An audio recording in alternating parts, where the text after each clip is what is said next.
it sure seemed like the Giants could not wait to move on from him. Yes, his career's over. No, he's not a Hall of Famer. He was on a Hall of Fame trajectory, and if Malcolm Butler doesn't pick that ball off, he has the greatest start to a career in the history of the league. Year 1, takes team to divisional round of the playoffs. Year 2, wins the Super Bowl over Peyton Manning. Year 3, wins the Super Bowl over Tom Brady. But Malcolm Butler did pick that ball off. During his career, Tom Brady, Peyton Manning, Aaron Rodgers, Drew Brees, Big Ben, Patrick, Josh, Lamar. We're all Hall of Fame quarterbacks. Phillip Rivers, in my opinion, better than Russ. I don't know that Rivers is getting in. Eli has the 2 Super Bowls versus 1, and Eli, I don't think, is getting in. He didn't have as high of a peak as Cam Newton or Matt Ryan, who are not getting in. He's a really good player with a really good career, but not a Hall of Fame player.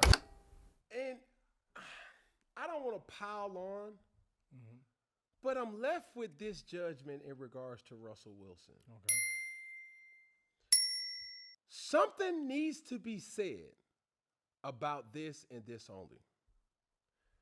You find out a lot about a player from the players who played with that player. Mm-hmm. When you hear former teammates like Doug Baldwin, when you hear former teammates like Beast Mode, when you hear former teammates like Richard Sherman, and the list goes on, I never really have heard of a teammate going to bat for Russell Wilson. Yeah. Ever.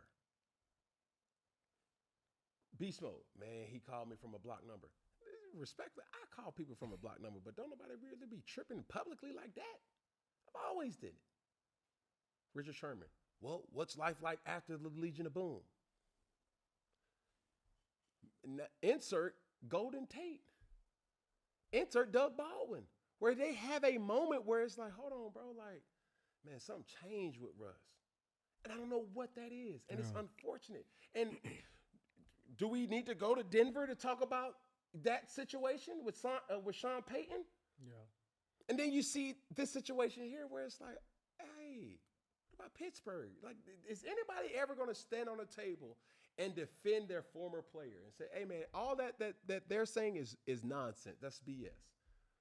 Man, that boy Russell Wilson was a person that doggone would give you the shirt off his back.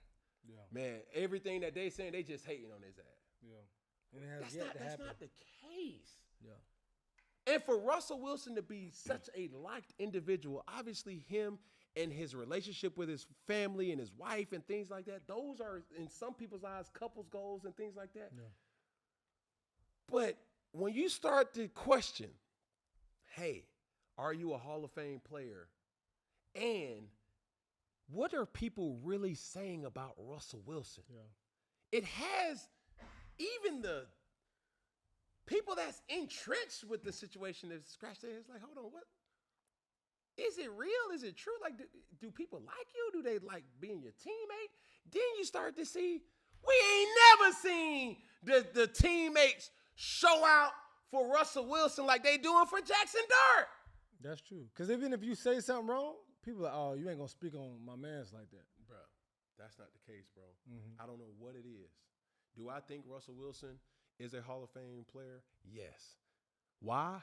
Is because when I look at the people that have been inserted into the Hall of Fame, there's one name that sticks out that's incomparable to a Russell Wilson. Steve Young. On paper, Steve Young has three Super Bowl rings. But as a starter, he only has one Super Bowl. Yeah. He's in there. They say Eli is going to get in there. Yeah. And they say, well, Eli got 2 Super Bowls. Yeah, but But that's the only time he made the playoffs, right? nah. He made a playoff again, but he hasn't had a lot of sustained success. Oh, I'm sorry. That's when he had success in the playoffs. Correct. My thing is, are we judging players too much on rings and things rather than their impact to the game. I don't want to pile up on Russ, but there was a time where Russell Wilson was putting and applying a lot of pressure to the NFL because of similarities to Jalen Hurts. All he does is win. His first year in the league, he won. Second year in the league, he went to the Super Bowl and won. Third year in the league, also went back to the Super Bowl. Malcolm Butler, the rest is history. So you're starting your first 3 years. God almighty. You feel what I'm saying? That's not normal. You doing people's career stuff in your first first couple of years. But it's tough. You can't go nothing but down. Or should you? Because you get paid like a franchise quarterback in Denver. And this is the thing, though, Peggy. If I will remind you, he wanted to get out of Seattle. Yeah. Because Seattle wasn't willing to pay him what he felt like he deserved. And I don't know if that rubbed people the wrong way, but people in Seattle probably knew. The only reason, Russ, like we have a lot of support here, bro.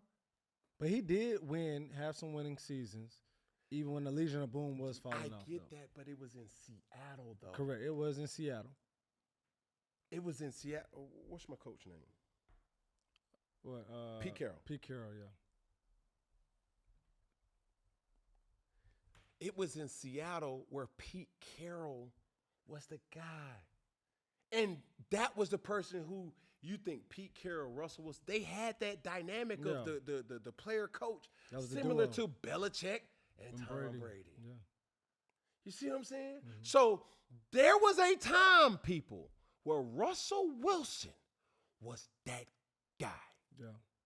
And somewhere along the lines, somewhere along the journey, the people started to say, hold on, bro. He ain't who y'all think he is. Because I have not seen a person step up to the bat and defend Russell Wilson with all the slander that has came out from former teammates. And that is definitely a head scratcher. Yeah. And that's my point. Here we go, Peggy, next clip. Well, Cam, we're going to take you back, all right? Back to the good old days when face mask set the tone.